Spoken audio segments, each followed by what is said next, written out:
Social movements often arise with the aim of bringing about changes on a public issue, such as ensuring the right of the tribal population to use the forest or right of displaced people to settlement and compensation. While social movements seek to bring in social change, counter movements sometimes arise in defense of status quo. Such activities help share understanding and also prepare for a feeling of agreement or consensus about how to pursue the collective agenda. It is also known that Chipko movement is inspired by the Bishnoi movement of 1730 in Rajasthan. Chipko movement, an example of ecological movement in the Himalayan foothills, due to the certain development during the period of 1960s and 1970s of industries and technology, along with capitalism in India, there was unmindful felling of trees for commercial use, led to the disturbance in the ecological balance of the area. When government forest contractors came to cut down the trees, villagers, including large number of women, stepped forward to hug the trees to prevent their being felled.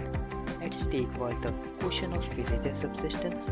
All of them relied on the forest to get firewood, fodder, and other daily necessities. The conflict placed the livelihood need for poor people against the government desire to generate revenue from selling timber. The economy of subsistence was pitted against the economy of profit. Along with the issue of social inequality, the Chipko movement also raised the issue of ecological sustainability. Cutting down natural forest was a form of environmental destruction that had resulted in devastating floods and landslides in the region. While their survival depended on the survival of the forest, they also valued the forest for its own sake as a form of ecological wealth that benefits all. So, concern about economy, ecology, and political representation underlay the Chipko movement. Now, coming to the women role in the movement, the collective mobilization for women for the cause of preserving forest has about a situation of conflicts regarding their own status in the society. On one hand, the women demand for sharing in the decision-making process along with the men. On the other hand, men opposition to women's. As our case study revolves around the Chamoli district, let me take you around and show how the place works. Contrary to the nations, the figure representing population of females per male in the Chamoli district of Uttar Pradesh is greater than unity. The females even outnumbered them in terms of working population percentage, being the family heads legally or for namesake. They run the families in the absence of males who migrate to the city or into services and get a fair status in the society. There is fair dependence of the people of this region on forests except land and other activities, thus making the region seem different from those in plains. An average family in the district owns about an acre of land, depends upon their own produce and are able to suffice for a quarter to half a year. Thus, forest plays more or less a significant role in the survival, be its role in acting as a food or fuel source or tools and raw materials. Women are significantly involved in agriculture, with women more than 97% of them working as cultivators, as they do not work in other activities like transport, communication or construction. While only 72% of men are cultivators, men hold the major role of plowing the plot before cultivating each season. This makes the women dependent on men to some extent in even the activity, where rest of the work from taking care of the cattle to cultivating to transporting the produce to the market all is carried out by the women alone. Majorly running on the patriarchal lines, this aspect is basically sensed when it comes to the role of socio-religious and political activities of the community, holding political offices and wielding social power over junior males and all women of the family. Since the women cultivate the crop, so they hold the right for its distribution, although it costs them at least 4 to 5 hours of daily fodder or fuel collection Added to it, the cattle handling and taking care of almost everything at fields and at homes. The fact that they can actually manage and support themselves, divorce turns out to be a realistic and practical option for women in case of any problem, which is quite remarkable since it is not a common fashion in our daily lives where in society women seem to be more or less dependent on men. Dowry at the time of marriage and alimony in case of a divorce becomes irrelevant concepts in the community since it is not difficult for any woman to be able to feed herself in any case. Though men in the family hold potential decision making parts, but even then they may be manipulated on terms of food and sexual accessibilities, thus making women no less powerful. Government authorities and offices are managed by men in hierarchy, and patriarchy and male dominance in public are showcased by the fact that any man who doesn't hold a good position in the society or try to help the women in their chores are mocked. Coming to male dominance, beating women in the name of dominance is not uncommon, which is dealt with either separation if woman feels she'd be able to, or keeping quiet and adjusting.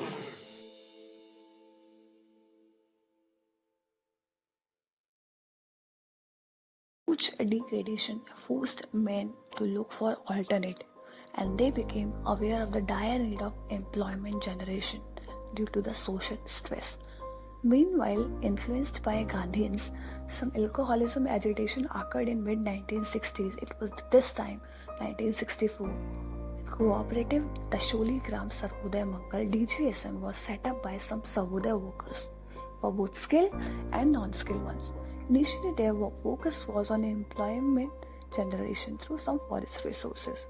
Along with collaboration with Khadi Gramodaya Samaj, they started a workshop, but due to the forest official restriction on the supply, a closure for almost 1 year of the startup happened due to the lack of raw material, but still they managed to give some employments. So there was some sort of aggression among villages against forest official, and such intrusion laid the foundation for further social stress. Several meetings in Dasholi took place. CP Bhatt resigned even after no acceptance of demand, rather new allocation of 300 ash trees to Simon Company, who were quite good manufacturer at that time. All the villages realized that government is not going to help them, so they came together and pledged to not to let them fall any single tree.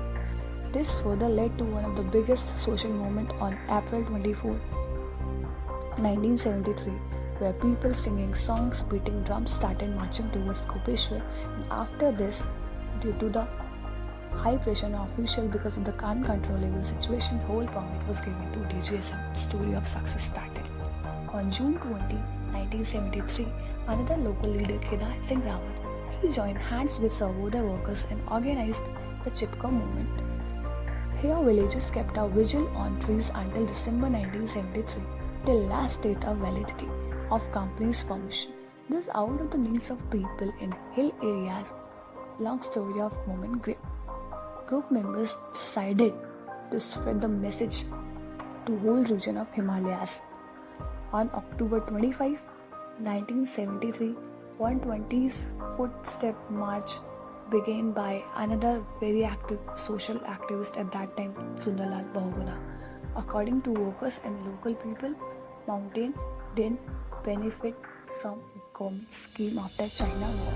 In 1970, Alaknanda River water was flooded with monsoon rains, and the people's lives became havoc. All their homes swept away, loss of many lives. A relief operation was launched by DGSM workers, reaching mountain villages who suffered loss by floods. During the complete operation, the worker realized that heavy soil was washed away, causing landslides and floods. For gold, major reason was cutting down mountain slopes by lumber company. Forests remained bare despite the forest department program of planting clay slopes. And after second flood in 1973, DGSM spell out the roles of raising local people's consciousness, combine use of local forest resources and the responsibility for ecology and environment preservation.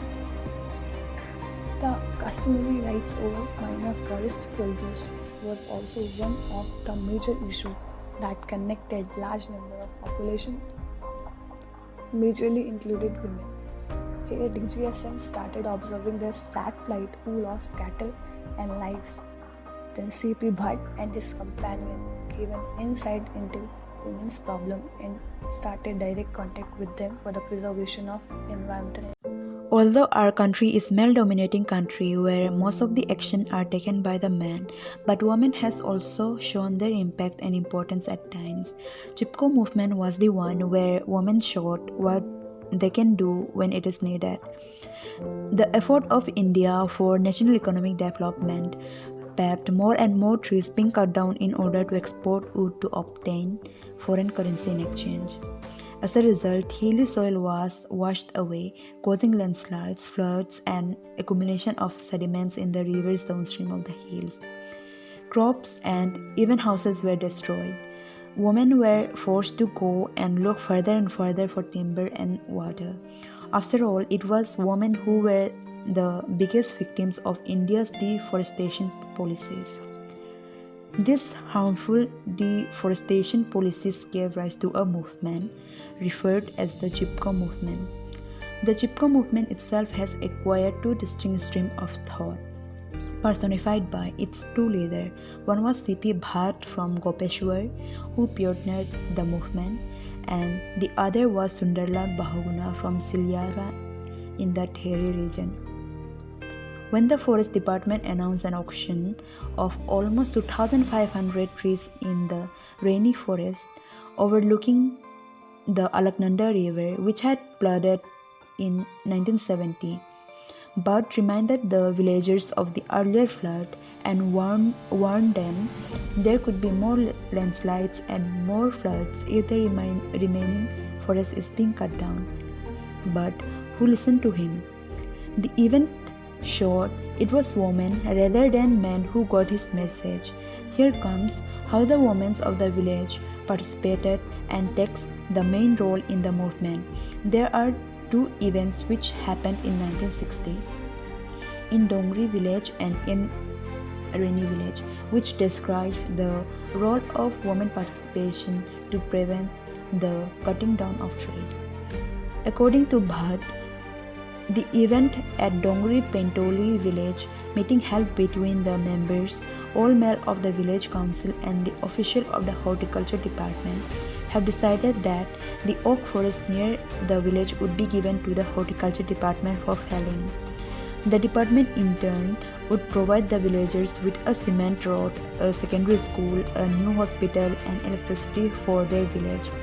Some DGSM workers together with Bhatt tried to explain the implications of development and importance of conservation. However, the village men, especially the members of the village council, did not agree.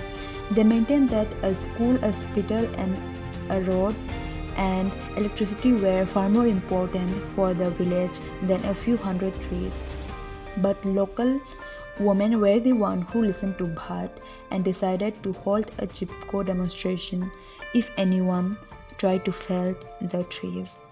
But in the case of Reni village women, the women in Reni took action only because there were no men in the village around to do so.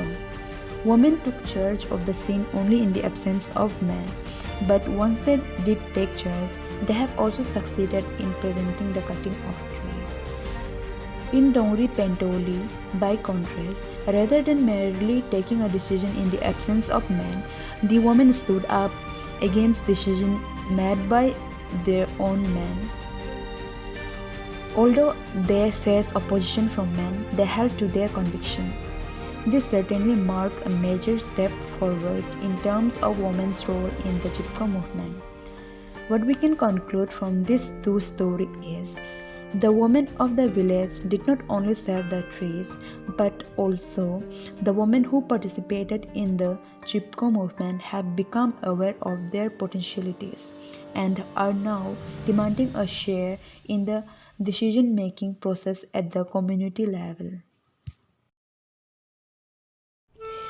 When people from Gadwal were asked about how do they see all of it, they themselves had different views on it. Some believed development can't be stopped, there is some cost of development, so they feel happy about it as it assures more employment. Some said there is no use of opposing the authorities. Some people feel the other way, they find their way back to nature. They say once we know what it means to ride a bus and travel long distances without walking, we cannot go back to the old ways. The movement achieved a victory when the government had issued a ban on felling trees in the Himalayan region for 15 years.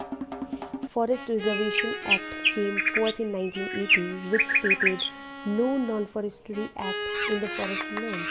Several leaders were awarded for the same. C.P. Bhatt in 1982 was awarded by Raman Magsaysay Award, known as Asia Nobel Prize Award. Sundarlal Bahuguna in 1987 was awarded with a Right Livelihood Award, also known as Alternative Nobel Award. Gaura Devi, the Chipko woman, along with Visheshwar Dutt Saklani, the Vriksh Manav, were awarded with Indian Vriksh Mitra Award. Chipko movement saved future not only of Uttarakhand but also the states which were inspired by the movement. Still, there are some lessons that have to be learned from the movement. The conceptual models of development, which were generally Eurocentric or the Western sciences or policy, didn't work in the third world countries. Even in Gadwal, the educated class followed the pattern, taking Western mode of development as an ideal. Attempts towards self-reliant development methods were not being appreciated. Female energy, which was earlier concentrated in subsistence, reproductive and nurturing the spheres, was now sensitized towards issues which were earlier dealt only by men. But equality was still not present in the society as a whole. But if we aspire for change in social and political situation of women, we have to look at alternative approaches to replace the traditional power structure, hence the need to study women's participation in social movements. What next? Was the struggle over? Back then, government had no choice but to enact laws, but how effective the laws are today? Is Chipko movement still relevant when India is madly chasing higher GDP growth? Today, we are seen as big potential market by world suppliers. Simultaneously, the domestic growth is impacting environment directly and dangerously. Saving our ecosystem appears a humongous challenge in the face of rapid economic growth. Everyone seems to be thinking in terms of material growth and not long-term advantages. Sundarlal Bahuguna, who was once a happy man for saving his forest, is no less of a saddened man now.